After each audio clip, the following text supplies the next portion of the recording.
এই অ্যাক্সিসটার নাম হচ্ছে x x ড্যাশ, এই অ্যাক্সিসটার নাম হচ্ছে y y ড্যাশ।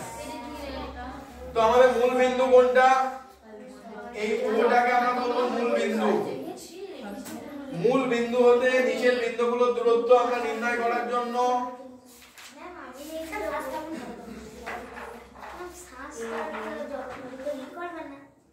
আমরা একটা থিওরেমের সাহায্য নেব, তার নাম হচ্ছে পিথাগোরাস। কি নাম? পিথাগোরাস। পিথাগোরাসের সূত্র কি বলছে? অতিভু স্কয়ার সমান লম্ব স্কয়ার প্লাস ভূমি স্কয়ার। কি বলেছে? অতিভু স্কয়ার সমান লম্ব স্কয়ার প্লাস ভূমি স্কয়ার।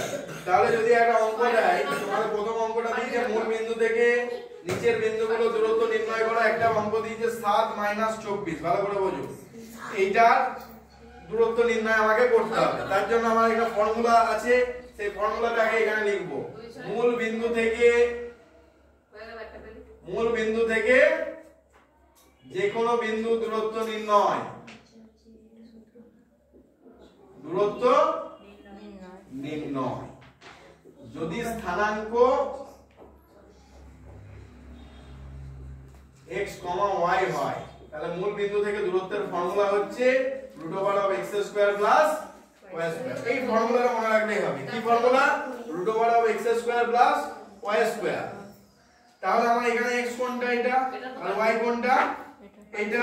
তাহলে মূল বিন্দু থেকে দূরত্ব, এখানে কি লিখব? মূল বিন্দু থেকে দূরত্ব ফর্মুলা কি লিখব? √x² plus y²। তাহলে কত দাঁড়ালো? 7² প্লাস -24² 7² মানে কত? 49 -24² মানে কত? 576। তার মানে কত? 625। 25 25 625। অঙ্ক শেষ। 25 একক উত্তর।